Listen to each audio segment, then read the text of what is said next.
Hi everyone, स्वागत करता हूँ आप सभी को एक फ्रेश और इंटरेस्टिंग वीडियो में। ये जो स्टेटमेंट है जो कि बहुत इंपॉर्टेंट है सीबीएसई के एवैल्यूएशन रिजल्ट में, जहाँ पे बोला जा रहा है कि थर्ड वीक ऑफ में, जो कि एक्सट्रीमली अनएक्सपेक्टेड है क्योंकि इतना डिले सीबीएसई का रिजल्ट मुझे नहीं लगता होगा। क्योंकि आपको पता है 10th का जो रिजल्ट आया था, 10th का रिजल्ट बोला गया था 20 तारीख को आएगा, बट पहले ही आ गया रिजल्ट। तो वैसे ही अगर 12th का रिजल्ट बोला जाएगा, अरे बाप रे इतना लेट और जल्दी निकाला जाएगा, तो फिर लगेगा अरे वाह बहुत जल्दी हो गया। तो 15 से पहले कभी भी आए वो जल्दी ही होगा। अब 7th ऑफ में डेट बोला जा रहा है, 30 अप्रैल बोला जा रहा था, बट 30 अप्रैल में आप लोग को पता है जैसे कि पॉसिबिलिटी बहुत कम है, नहीं आएगा। तो बात करते हैं कि ये स्टेटमेंट के बारे में थोड़ा सा डिटेल में समझते हैं क्या बोला जा रहा है इसमें। तो इसको समझाने के लिए मैंने एक प्रेजेंटेशन बनाया है, वो प्रेजेंटेशन को मैं आपको समझाऊंगा। प्रेस ट्रस्ट ऑफ इंडिया जो है, यहाँ पे CBSE refutes OSM glitch claims says CBSE sorry class 12 students can expect results in third week of में। सो थर्ड वीक ऑफ में आपको पता है कि बहुत लेट हो जाएगा स्टूडेंट्स के लिए। तो now let's talk about this thing. ये कब पोस्ट हुआ था? 2:24 पे 29 अप्रैल को। ठीक है, अब बात करते हैं क्या है एक्चुअल में यहाँ पे। ठीक है, ये प्रेजेंटेशन को मैं आगे बढ़ाता हूँ। तो CBSE refutes OSM glitch claims, official status update on class 12th evaluation progress and expected timeline for May 2026। तो इसमें बात करते हैं कि क्या बोला जा रहा है। तो ऑफिशियल क्लैरिफिकेशन ये है जो मीडिया को एड्रेस किया गया, हमारे जो कंट्रोलर ऑफ एग्जामिनेशन है सीबीएसई के doctor Sanyam Bhardwaj sir, addressing media reports on digital evaluation. तो ऑफिशियल क्लैरिफिकेशन उन्होंने कुछ दिया है। तो क्लैरिफिकेशन में ये कहा जा रहा है कि प्रोसेस वर्किंग परफेक्टली। तो CBSE strongly denies reports of technical glitches in the on screen marking system. जो टेक्निकल ग्लिचेस के बारे में बात हो रही है ऑन स्क्रीन मार्किंग में, उसको कंप्लीटली मना किया जा रहा है कि कोई ग्लिच नहीं है हमारे सिस्टम में। दूसरा जो पॉइंट है, that is the evaluation of class 12 answer sheets is progressing smoothly and is strictly on schedule. तो आराम से स्मूथली प्रोग्रेस हो रहा है, कोई दिक्कत नहीं है, एंड स्ट्रिक्टली ऑन स्केड्यूल। जो भी उनका टाइमलाइन है इंटरनली, वो टाइमलाइन को फॉलो किया जा रहा है, कोई भी डिले वगैरह नहीं है। The board takes pride in the full scale rollout of this modernized assessment method। तो वो प्राउड फील कर रहे हैं जो भी ये जो नया मॉडर्नाइज असेसमेंट यानी कि ऑन स्क्रीन मार्किंग का सिस्टम है, डिजिटल मार्किंग, तो इसमें फुल स्केल रोल आउट कर दिया। सभी स्टूडेंट, सभी स्कूल, सबको ये ऑनलाइन चेकिंग होगा, इवन इंटरनेशनली भी ऐसे चेकिंग होंगे। तो फिर बोर्ड को गर्व है खुद के ऊपर ये सिस्टम को लेके। No delays are expected in the final processing of results. कोई डिले की चांस नहीं है, ऐसा बोला जा रहा है। ठीक है, आगे बात करते हैं। ये तो आपको पता है कि डॉक्टर संयम भारद्वाज सर है हमारे। लीडरशिप स्टेटमेंट, तो लीडरशिप स्टेटमेंट में क्या कहा जा रहा है? The evaluation is going very perfectly, better than the previous evaluation. जो फिजिकल इवैल्यूएशन होते थे उसके कंपैरिजन में बहुत अच्छे से इवैल्यूएशन हो रहा है। These media reports are false and everything is perfectly fine. तो जो मीडिया रिपोर्ट्स चल रहे हैं वो कंप्लीटली फॉल्स है, एंड जो इवैल्यूएशन है, जो बाकी प्रोसेस है, वो पूरा परफेक्टली फाइन चल रहा है। Doctor Sanyam Bhardwaj, controller of examination CBSE, central board of secondary education. अब बात करते हैं मॉडर्नाइजिंग असेसमेंट के बारे में। तो 3 यहाँ पे इंपॉर्टेंट पॉइंट है, that is efficiency, accuracy and transparency. तो एफिशिएंसी में digital scanning and uploading eliminate physical movement of answer books, saving weeks in logistics. तो अभी स्कैन हो जा रहा है, स्कैन होगा तो डिजिटली वो डॉक्यूमेंट अवेलेबल हो जाएगा। तो इससे क्या हो रहा है, उसको पैक करो, सील करके एक जगह पे भेजो, वहां पे पहुंचेगा, पहुंचने के बाद फिर वो ओपन होगा, फिर टीचर को डिस्ट्रीब्यूट किया जाएगा, चेकिंग करेंगे।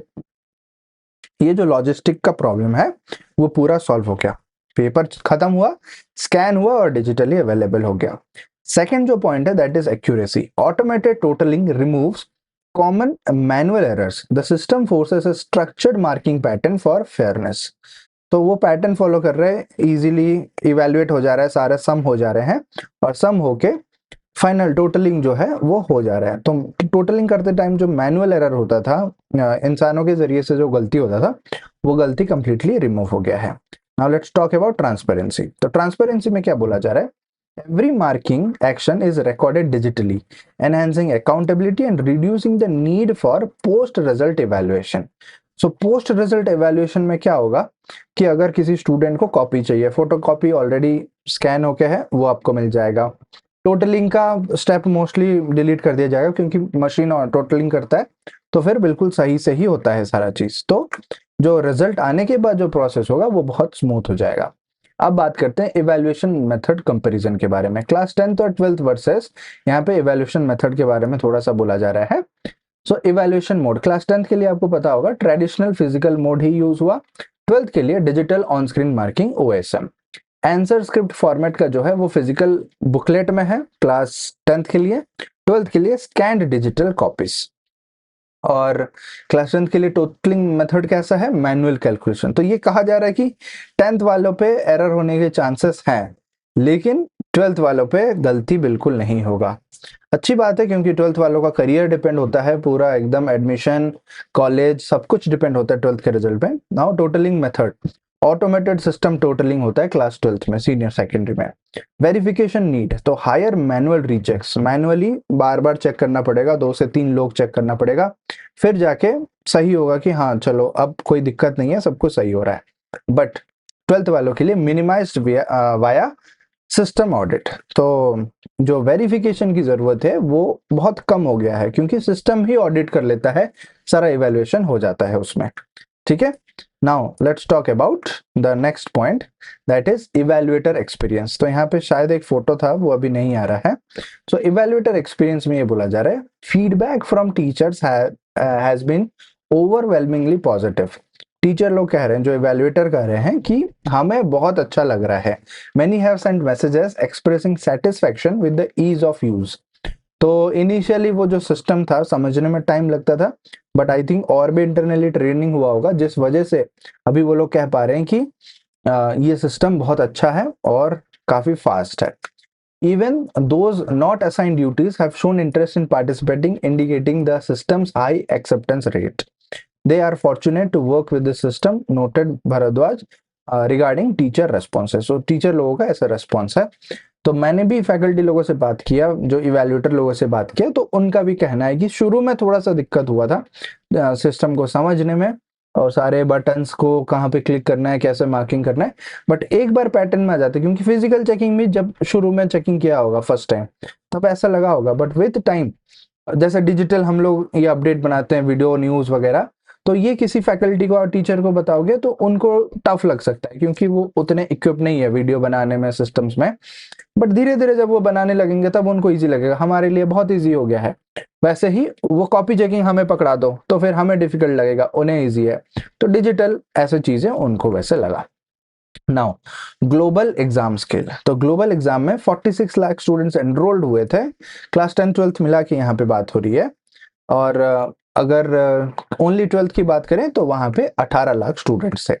तो मैसिव आउटरीच, आपको पता है 26 फॉरेन कंट्रीज में और इंडिया में, making it one of the largest school boards globally. Entire globe में देखोगे सबसे ज्यादा स्टूडेंट्स इसी में ही होंगे और सबसे एक्सपैंड सबसे ज्यादा कवर वाला चीज यही होगा। Despite the scale, 2026 evaluation process has achieved 100% schedule adherence as of late अप्रैल। तो अभी लेट अप्रैल मतलब अप्रैल खत्म हो गया, आज अप्रैल का लास्ट डेट है। लास्ट डेट तक जो भी स्केड्यूल हुआ था 100% फॉलो हो रहा है सब कुछ। ठीक है, नाउ टाइमलाइन, ये टाइमलाइन में मुझे थोड़ा सा कंफ्यूजन है, क्यों मैं आपको बताता हूँ। देखो फरवरी 17 को एग्जाम, बोर्ड एग्जाम शुरू हुए, क्लास 12th का एग्जाम अप्रैल 10 तारीख को खत्म हो गया। लेट अप्रैल में इवैल्यूएशन का फाइनल स्टेज भी पहुंच गए हैं ऑन स्क्रीन मार्किंग। जब सब कुछ हो गया है 3 और हफ्ते, मतलब 3rd वीक ऑफ में आप मान के चलो, it is exactly like 20 days more, 21 days होता है ना, तो 20 दिन और रिजल्ट डिक्लेयर के लिए। मुझे नहीं लगता, आप खुद सोचो क्या 20 दिन लग जाएगा, क्योंकि इवैल्यूएशन 9 दिन में हो जा रहा है, सारे डिजिटल प्रोसेस, रिजल्ट बनाना, रिपोर्ट निकालना, मुझे नहीं लगता कि 20 दिन और लगेगा।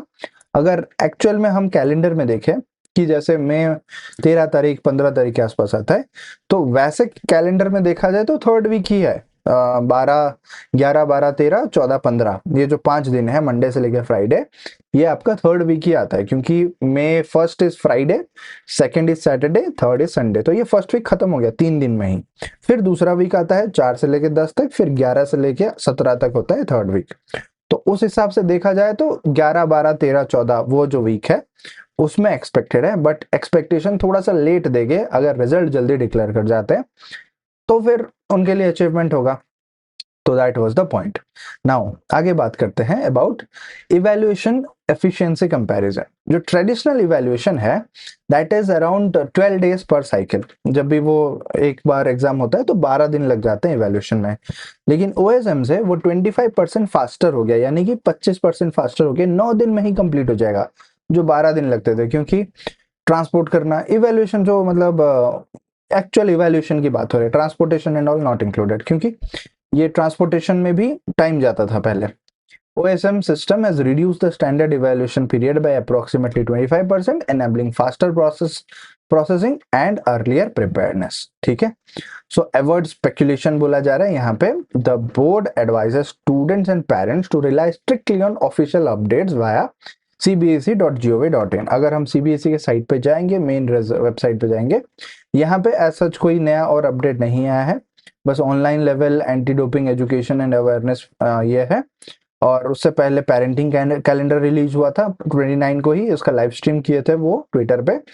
और CBSE पेरेंटिंग कैलेंडर आ गया था 10th डेट शीट। तो पेरेंटिंग कैलेंडर को अगर हम ओपन करते हैं, एज सच स्टूडेंट के लिए मुझे नहीं लगता इसमें कुछ अपडेट होगा।